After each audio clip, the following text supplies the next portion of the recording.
Number one is that I'm no number. I don't want to be a number. I'm Sanjay. And the money, I blow it. Only 5 years ago, Sanju was blowing something else. Permanently tripped out on cocaine, smack and scotch, Sanjay's barroom brawls and wild debauched lifestyle made him the hot favorite of gossip queens. Producers wouldn't touch him and friends drifted away. The world had written off Sanjay Dutt.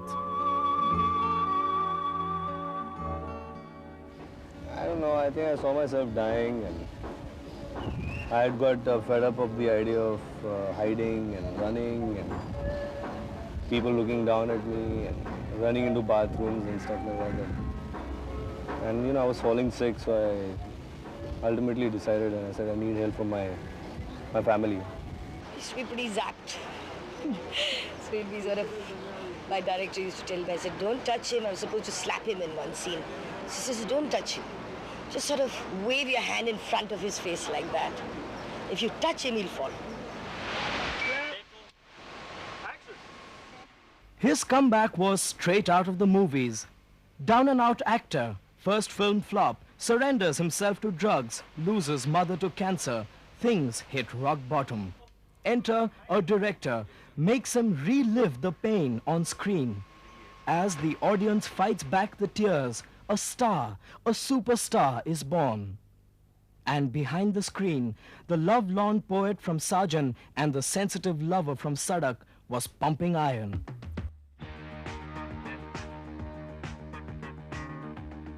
His personal high-tech gym took him from cold turkey to steamy sweat.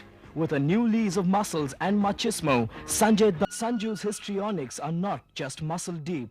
The tough but tender, macho yet mushy hero has the ability to blend into softer, moony-eyed roles.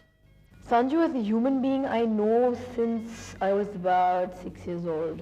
I remember him constantly telling me, why are you wearing this? Please go into your room and go to sleep. It's too late. You shouldn't be listening to the elders talking. And it's continued till date.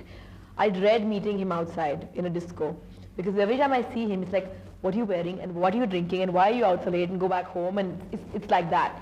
But I adore him. He's like this big lion, big lost lion. He's like, I think he's the best looking man in the industry. I think he's gorgeous looking, but Sanju, beneath all that macho thing, is basically very sweet, lost, sensitive soul.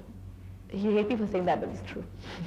The first time I saw Sanju, I must have been 17, and he was about 2. Really sweet.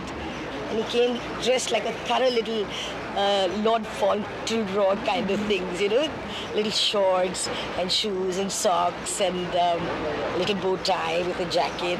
And he looked so adorable, little doe eyes, which were exactly like his mother. I think he's just grown a little bigger, but he still has that, you know, hint of childishness. There is a lot of the child in him still. You see, the best part about him is that he does not act like an actor. He does not act like as though he's a fantastic actor and shit like that. He's not like that. He is good. He is brilliant at his job. He knows his job. And he's very cool about it. He just comes, he performs, and he does it, you know. I'm trying to be different, but see, you can't get too different and drift away from what you're accepted with. This country is, the masses have a fixation, and you just have to give them what they like. If they sort of accept you as a action-oriented hero, you just can't drift away from that. Otherwise, they don't accept you. As the reformed junkie himself becomes the opium of the masses, the question is, how long will the intoxication last? Till then, no sweat.